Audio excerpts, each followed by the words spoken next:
Hi, everybody. Old Dynamite here with you one more time. We are live, large, and in charge, bringing it to you from the Hirsch Coliseum, one of the most historic venues in Louisiana. The likes of Elvis Presley, the Rolling Stones, Willie Nelson, Johnny Cash, Hank Williams Sr., and so many more have played this building. But tonight, it is host to Bishop Promotions, a.k.a. 12. And ladies and gentlemen, what a stacked card we have for you, including this next bout. Two bantamweight brawlers will step inside the cage, both men with hopes, dreams, and aspirations. Only one will have his hand raised tonight as champion. We're going to find out a little later on. Let's meet our first fighter. He is known as the Chef, and he has been serving up losses to his opponents here as of late. Ladies and gentlemen, Dimas Chapa. Dimas, how you feeling? Feeling good. Feeling good.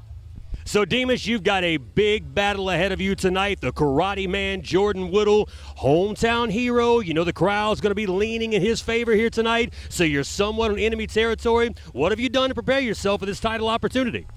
You know, this whole Corona quarantine, I've been really working on striking. You know, he's a Karate Man, so that's really been my main focus is striking. You know, the ground game is far superior than his, so I wanted to level everything out. I'm very interested to see where this fight goes. We've got a contrast in styles here. Jordan, a striker, likes to head kick, the karate style. You, a wrestler by base. Can you negate that striking and bring him down to the ground into your world? But how do you get inside such a proficient striker? Talk us through it, Dimas. Absolutely. That's the reason I'm working on the striking. You know, I use the striking to get in for my shots, to get in on my scores. And it's going to be a grind. He's not going to have the time to dance around. It's going to be a close quarters fight the whole time. Well, ladies and gentlemen, there you have it. The Chef, Dimas Chapa, looking to serve him up a plate of gold tonight. He wants to walk away as the new a.k.a. Bantamweight Championship. We're going to find out later on tonight, right here at a.k.a. 12. We've got a Bantamweight brawl coming your way for the a.k.a. Amateur Bantamweight Championship, and you're going to see this man in that fight vying for that gold belt, ladies and gentlemen, the Karate Man, Jordan Woodle, hometown favorite here in the Shreveport area. Jordan, big head kick knockout your last time inside the cage. Title on the line here tonight. How does it feel to be fighting back in front of your hometown here at AKA? Man, it feels great. I'm excited. I've got probably the most people at anybody here coming, and so I'm ready to put on a show for them. Let's go. All right, so we talked a little with your opponent. I mentioned him, you know, such a contrast in style between you guys. Dimas with the wrestling base, you the more proficient striker, like the head kick. How do you see this fight going? You got to think he's going to try to negate those strikes and bring you to the ground. How do you keep that distance? Yeah, definitely. Utilizing my leg kicks really is what, you know, I think my key to winning is going to be. You know, keep my distance, you know, keep him at kicking range and just be ready to sprawl, keep a lower striking style. You know, kind of lower base to the ground and just be ready for his takedowns. There you have it, ladies and gentlemen. Another game opponent here at AKA 12. One of these two young men are going home with that bantamweight gold. Will it be the Chef Dimas Chapa, or will it be the hometown hammer of Jordan the Karate Man Woodle? We're going to find out later on tonight right here at AKA 12. That's right, Dan, the man, the leader of the big old rockin' band. Here we go, you and Dynamite on the call. We've got the undefeated Dimas Chapa, the Chef, serving up losses to all his opponents, taking on the hometown hero, Jordan Woodle, 5-2, both bantamweight brawlers looking for bantamweight gold here tonight at AKA 12. Oh, yeah, filling each other out like professionals here. You see Jordan the more dynamic striker, Dimas with the wrestling base. We've got a big contrast in styles here, Dan. Curious to see who's going to adjust to the other to take the advantage. Well, one thing is Jordan definitely doesn't want his back to get that close to the fence. That's what Chima wants. He wants to push him a little closer to the fence. That way when he ducks those punches, he can use that for his takedowns. And I can tell you, once he starts that agenda, it's very relentless, man. It's really impressive to watch. You see Jordan right now, he's trying to keep that distance so he can let those strikes go, those frenetic feet that he's got there. You see Dimas pushing the pressure. He's looking to close that distance, show that he can strike as well, and maybe find a way to change levels and bring in that wrestling base. He did. He worked a good little combo there. He's got a little cut above Jordan's left eye there. Chima's definitely went back to the drawing board and worked on some of that to be more well-rounded, and it's showing. Yeah, Dimas definitely showing he's not a one-dimensional fighter. Wrestling is his strength, but he will let the hands go. A little showboating right there. Think it might be a little early for that. But again, Dimas is the aggressor thus far. Pushing the pace, keeping Jordan on his back foot, backing away. Got to be careful if you're Dimas Chapa, the young man. You don't want to get in there and exchange with somebody like Jordan Woodle. Very dynamic striker, and first blood has been drawn. Woodle bleeding from the left eye, Dan. Yeah, Dimas putting, like I said, that relentless pace I was talking about. He's going to be goading them in. I think Jordan's playing it smart. Just keep playing the outside, pick your combos, work that. I think if he gets in a brawl fest where they just trade punch for punch, Jordan ends up losing that. And I tell you, thus far, Dimas really just doing a great job. He's pushing the pressure. So physically and as far as skill set, he's kind of winning the fight here, but also in the mental game. Like you said, you see him goading Jordan in, dropping the hands, playing the bad guy role to the crowd a little bit, really trying to get Jordan off his game mentally as well as skill set inside the cage. It's working some high kicks. Oh, lost his mouthpiece. Going to pick it back up. Chima's given an opportunity there. And back at it. So here you go, Dimas Chapa, center of the cage, pushing Woodle back. Woodle tries to circle out to his right. And there comes the wrestling base of Chapa, going to take him down. That's what he wanted this whole time. Very impressive to see how he really spent so much time to work on his stand-up game there. He was able to cut Jordan, was able to really control the center of the ring, put him against the fence, took him down. Got 25, 30 seconds left. I have a feeling that it's just going to. You know, sometimes some of you fair weather fans out there, you laymen, don't really understand when a fighter says, hey, we have a game plan. We've got a plan put together for this fight, and you saw that executed to perfection by Dimas Chapa here in round number 1. He's got 10 seconds left. He's trying to crank on that head. I don't think there's much there. If he can make some space here, let him stand up, finish the round strong. So, Dan, I'll tell you, from our vantage point here, you've got to go round 1 to Dimas Chapa. Absolutely.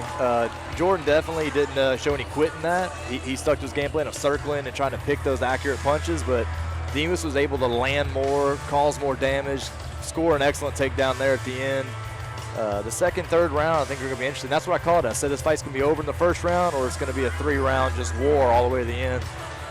But you got to watch. If you're the young, hungry lion in Dimas Chapa, you see him a little bit braggadocious out there, a little bit arrogant. You can't let that take you too far. You can't get to, reading your old press clippings this early in a fight when you're dealing with somebody like Jordan Woodle with one strike, with one kick, can make this thing go over right there. So you got to calm down and really get settled in to the fight right here if you're Dimas Chapa. And it makes you wonder, is that real arrogance or is that his game plan? Is his idea to goad him in to really close that distance so he gets those easy takedowns?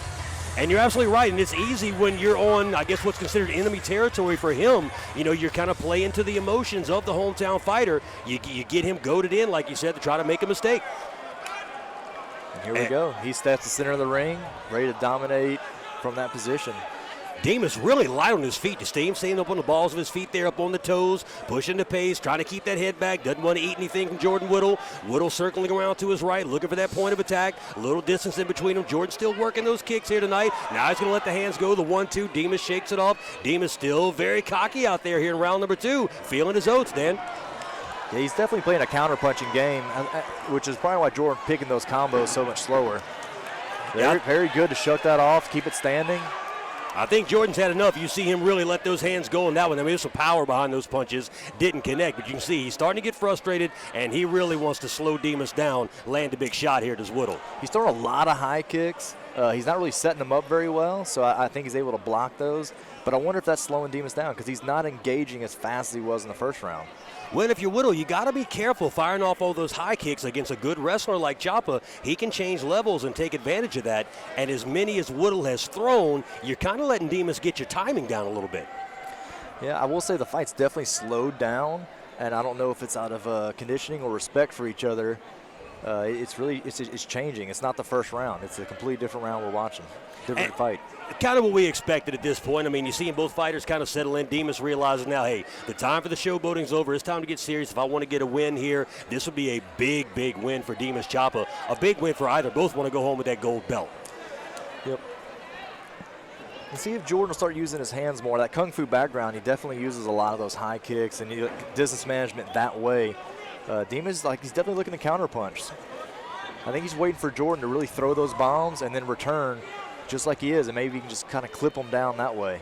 Glad to see that from Woodle. You know, a lot of one-offs thus far in the fight, but now you're starting to see him put a couple 1- and 2-punch combos together. Need to see more combos from Woodle right now. Well, the good thing is when he throws multiple punches, he's landing them. When he throws just one, it seems to be easily evaded. And Dimas still just stalking his opponent, not backing down, not backing away, keeping the pressure on Woodle, keeping him off base. Yeah, Dimas definitely has a really tough team down there he trains with, and I guarantee as being the smaller 135er guy that he gets pushed down a lot, and he's had to learn to step back into that and just kind of keep that chin down and go for it. And you can see just from physical stature, looking at the two, both at 135, Woodle definitely a little larger in size. So like you said, I'm sure Dimas is used to being the small guy in the gym. There you see Woodle with that left hand right there. Chapa with both hands up, still pushing his opponent back into the cage. Right now, Dimas Chapa going to change levels. What a double leg, puts Woodle down. Let's see what he can do right here. Can Chapa shrimping up right now is Woodle, keeping that shrimp. Doesn't want to let him in. Got double knees, going to push him away. Coming to the end of round number 2. You hear the 10-second clapper. Chapa going to let a few hands go. Woodle in the scramble, going to jump into his guard. Is Chapa. Woodle's got him locked up right now. Chapa still trying to land a few. That's the end of round number 2. What action right there, Dan? Man, I will say, though, that whole round, as far as I'm concerned, there was a lot of exchanges back and forth. I mean, I wasn't counting punches, but it looked pretty even in my terms. And like clockwork, Dimas came in with 20 seconds left on the round, secured a beautiful takedown. I wonder if that was enough to win the round. I would assume at that point I had the round kind of even, but yeah, with the takedown, you've got to know the judges see that, score that well. So I'm thinking right now this might be a 2-0 round you fight for Dimas Chapa. He's up 2 rounds to 0. Absolutely. I think if there is a swing vote right now, it's going to be this second round. You know, it's one of those things I always had an opinion that if you get a takedown, but you don't do anything with it, especially with, 15, 20 seconds on the clock, like, is that really worth winning the entire round? Does it negate everything? Some judges say yes, some judges say no, so we'll see what these judges here say if it goes that far. We got one more round to decide. We are 3 minutes away from finding out who our brand new AKA amateur bantamweight champion will be here at AKA 12 live in the Hirsch Coliseum here in Shreveport, Louisiana. Shreveport's own Jordan Woodle taking on the undefeated Dimas, the Chef Chapa from Houston, Texas. Here we go, round 3 underway. Chapa comes out, lock, cock, and ready to rock. Hands up. Woodle goes low with the fires off the left hand. Again, those 1 punches from Woodle. Like to see some combos here, Dan. Yeah, their conditioning definitely looks really well. They both came out ready to fight. Third round, I mean, these guys are ready to, like you said, they want to come home with the gold. They're both wanting to push the pace here. Now, does your mindset change a little bit when you get into the third and final round here, Dan? Let's say you're Dimas Chapa. You're feeling pretty good. You think you've got this 2 rounds to none. Do you play it a little more cautious, a little more trepidatious in round 3 so you don't get caught with that flash knockout? Or do you keep this pace and just keep putting the pressure on Woodle? I think he's already playing a cautious fight. I mean, he's playing a counter-puncher's game, so he's good in cover when he sees the combo.